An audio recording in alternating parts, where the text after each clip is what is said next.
नमस्ते, आप सभी का स्वागत है सर्टिफिकेट वर्ल्ड यूट्यूब चैनल पे।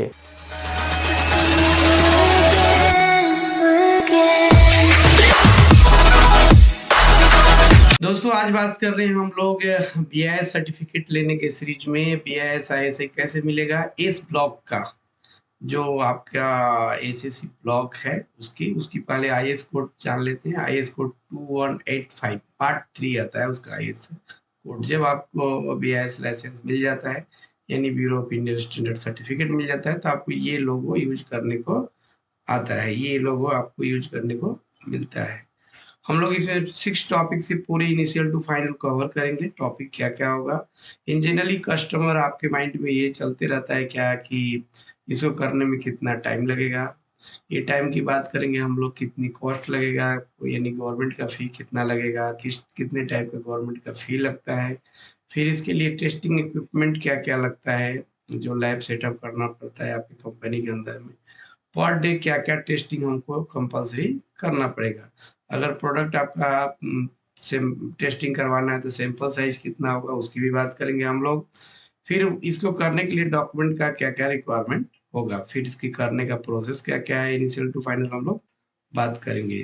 तो दोस्तों हम लोग यहाँ स्टार्ट करते हैं। सबसे पहले इसकी टाइम की बात करें तो देखिए बीआईएस करने का 2 मेथड है। ऑप्शन 1 जिसको नॉर्मल प्रोसेस भी बोलते हैं, दूसरा है ऑप्शन 2 सिंप्लीफाइड प्रोसेस के नाम से भी जाना जाता है। तो ये एस ब्लॉक जो है ना आईएएस 2185 पार्ट 3 ये ऑप्शन 2 में ही आता है सर। इसमें ऑप्शन 1 में ये नहीं आता है, इसलिए हम लोग ऑप्शन 2 की बात करेंगे। इसमें जनरली 45 टू 60 डेज लगता है इस लाइसेंस को लेने के लिए। कम भी लगता है अगर आपके पहले से टेस्टिंग आप प्रोडक्ट करवा लिए। लेकिन आप अगर सपोज आप अभी से स्टार्ट कर रहे हैं तो सबसे पहले आपको टेस्टिंग करवाना पड़ेगा प्रोडक्ट का। तो आपको उसके अकॉर्डिंग 60 डेज तक में आपका कंप्लीट हो जाएगा। अगर आप पहले करवाना चाहते हैं तो टेस्टिंग पहले से है तो कम टाइम आपको 45 डेज या 30 डेज के अंदर भी सर्टिफिकेट मिल जाएगा। फिर दूसरा क्वेश्चन आता है क्या इन जनरली आपके माइंड में कि इसमें गवर्नमेंट का फी क्या क्या रहेगा। तो गवर्नमेंट 5 टाइप का फी आपसे लेती है सर। पहला एप्लीकेशन फी, विजिट फी, टेस्टिंग फी और मार्किंग फी और एनुअल फी, ये 5 टाइप के गवर्नमेंट का फी है। अब फी कितना होगा बात करें तो फी की बात करें, एप्लीकेशन फी फिक्स है 1000, विजिट फी 7000 ये फिक्स रेट है। टेस्टिंग फी ये लैब वाइज है, लैब में बीएस के पैनल पे है उसके अकॉर्डिंग थोड़ा वेरिएशन है, तो ये टेस्टिंग फी वेरिएबल है। मार्किंग फी जैसे आपकी कंपनी माइक्रो में है, स्मॉल में है, मीडियम में है, ये लार्ज में उसके अकॉर्डिंग मार्किंग फी भी आता है। नेक्स्ट बात करें एनुअल फी, ये एनुअल फी भी 1000 लगता है। नेक्स्ट क्वेश्चन आपके माइंड में आता है कि जो आपके कंपनी में लैब करना पड़ेगा। जैसे मैं आपको पहले भी बताया हूँ कि अगर बीआईएस लेना है तो 3 थिंग्स रिक्वायर्ड आती है। पहला खुद का मैन्युफैक्चरिंग आपका होना चाहिए, दूसरा जो प्रोडक्ट आप बना रहे हैं उसका टेस्टिंग होना चाहिए कंपनी के अंदर, और थर्ड लीगल पेपर क्लियर होना चाहिए। तो उसमें list of test equipment required यानी आपके कंपनी में जो आप लैब सेटअप कर रहे हैं वो क्या क्या टेस्ट इक्विपमेंट लगेगा। तो ये 13 टाइप का टेस्ट इक्विपमेंट लगेगा। Steel scale, digital vernier clipper, measuring tape, straight edge, right angle, digital compressor, testing machine, hot air oven, digital electronic balance, digital dial gauge, digital humidity cabinet, digital water bath, SS plug and filler gauge. ये 13 type का आपको test equipment total लगेगा। Next possible test in a day यानी 1 day में कितना testing minimum test करना ही पड़ेगा। तो ये 3 टेस्ट करना पड़ेगा आपको।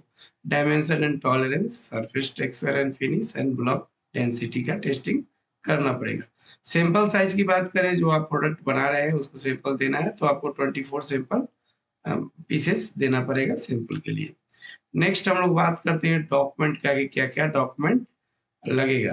तो डॉक्यूमेंट ये टोटल आपको ये 17 टाइप का डॉक्यूमेंट प्रिपरेशन करना चाहिए। उसमें हम बताते हैं केवाईसी डॉक्यूमेंट, जैसे पैन कार्ड, आधार कार्ड की जितने भी डायरेक्टर हैं उनका PAN card, Aadhaar card, mobile number, email ID, या जो भी पार्टनर है उनके पार्टनर का भी यही लगेगा। एड्रेस प्रूफ में जो जहाँ पे आपकी कंपनी है उसका एड्रेस प्रूफ या तो रेंट एग्रीमेंट हो सकता है, या सहमति पत्र हो सकता है, या लीज डीड हो सकता है, या रजिस्ट्री कॉपी हो सकता है, इलेक्ट्रिसिटी बिल कॉपी हो सकता है। इसमें से एनीवन आपको चाहिए।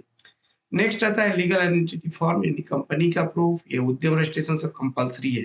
आपका किसी टाइप का भी कंपनी हो, उद्यम रजिस्ट्रेशन आपको देना है। प्राइवेट लिमिटेड हो या पार्टनरशिप हो या प्रोप्राइटरशिप हो या पब्लिक लिमिटेड हो या एलएलपी हो, आपको उद्यम तो कंपलसरी देना है। जीएसटी सर्टिफिकेट, जीएसटी सर्टिफिकेट भी लग रहा है, जीएसटी सर्टिफिकेट भी आपको देना चाहिए। शॉपिंग लाइसेंस ये ऑप्शनल है। एमपीसीबी भी ऑप्शनल है, कुछ इंडस्ट्री में लगता है, कुछ इंडस्ट्री में नहीं भी कंपलसरी है। ट्रेडमार्क उसका डिटेल भी दिए तो हो जाएगा। अगर पार्टनरशिप कंपनी है तो पार्टनरशिप डीड, या एलएलपी या प्राइवेट लिमिटेड या पब्लिक लिमिटेड है तो सर्टिफिकेट ऑफ इनकॉर्पोरेशन आपको देना पड़ेगा। नेक्स्ट 4 नंबर की बात करें तो process flow chart covering all process of manufacturing. जो भी इनिशियल टू फाइनल, जो भी raw material to finish good process है, उसका एक लेटर हेड पे आपको प्रोसेस फ्लो चार्ट देना पड़ेगा। कंसेल लेटर, ये कंसेल लेटर क्या होता है, सारे टेस्टिंग आप अपनी कंपनी में नहीं करते, कुछ टेस्टिंग के लिए दूसरे से भी डिपेंड रहते हैं। उसके लिए आपको जिस लैब से, बीआईएस लैब से आप टेस्टिंग करवाने के लिए फ्यूचर में रहेंगे, उसके लिए कंसेल लेटर आपको लगेगा उस लैब से। फिर अंडरटेकिंग एंड डिक्लेरेशन, ये अंडरटेकिंग और डिक्लेरेशन का फॉर्मेट है, उस फॉर्मेट में आपको ये देना पड़ेगा।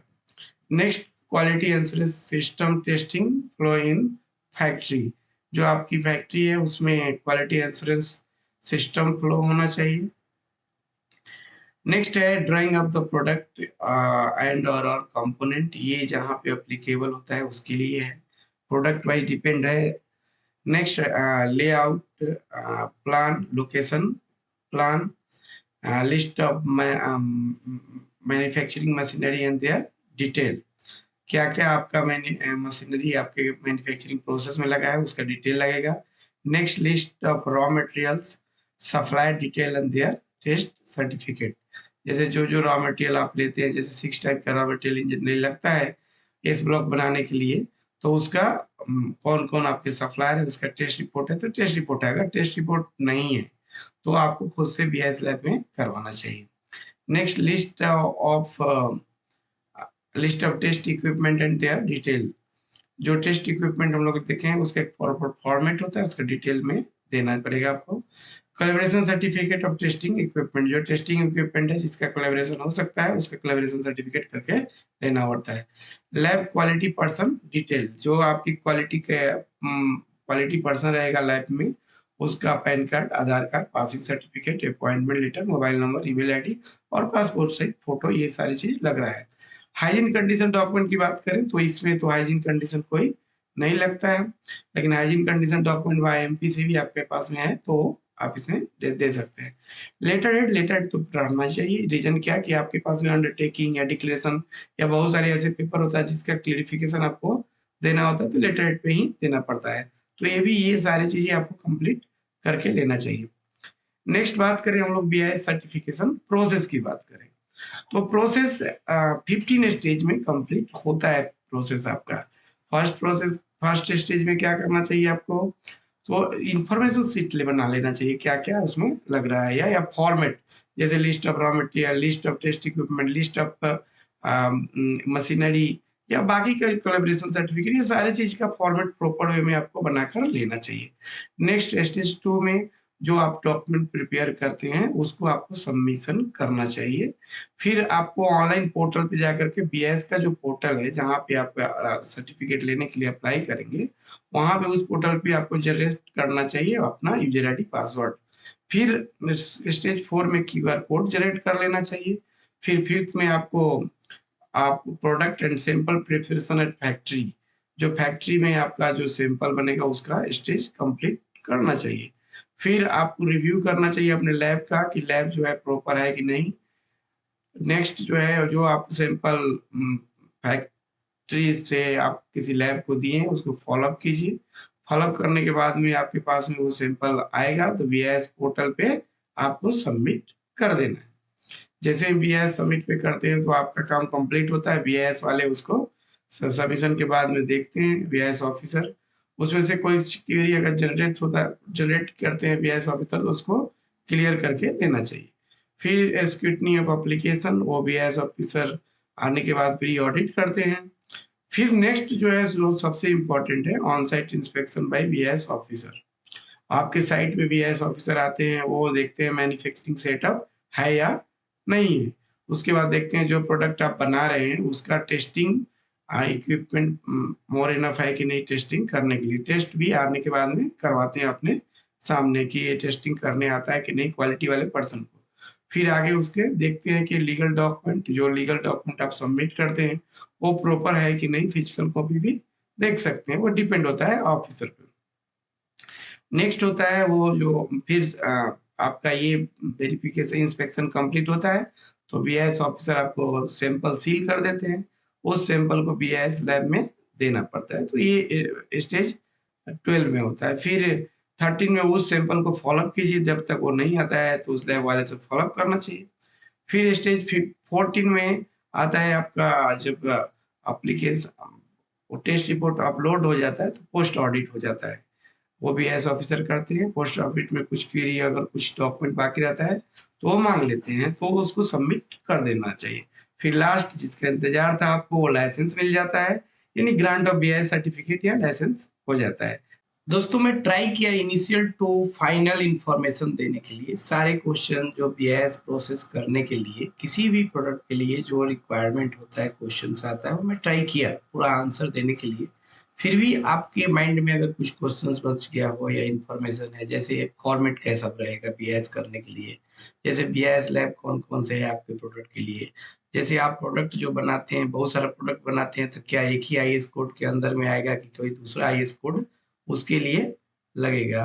या ये भी प्रश्न आपके माइंड में आ सकता है कि टेस्टिंग इक्विपमेंट क्या-क्या है जो आपके लैब में रखना है टेस्ट करने के लिए। तो ये सारे प्रश्न के लिए आपको क्या करना चाहिए, आपको कॉल कर लेना चाहिए इस नंबर पे। ये कॉल करेंगे तो आपको जो भी इन्फॉर्मेशन चाहिए आपको आंसर प्रॉपर वे में मिल जाएगा। उससे भी है तो आप मेल भी कर सकते हैं या पोर्टल पे विजिट भी कर सकते हैं। दोस्तों फिर मिलेंगे हम लोग, न्यू वीडियो होगा और न्यू प्रोडक्ट के साथ। जय हिंद।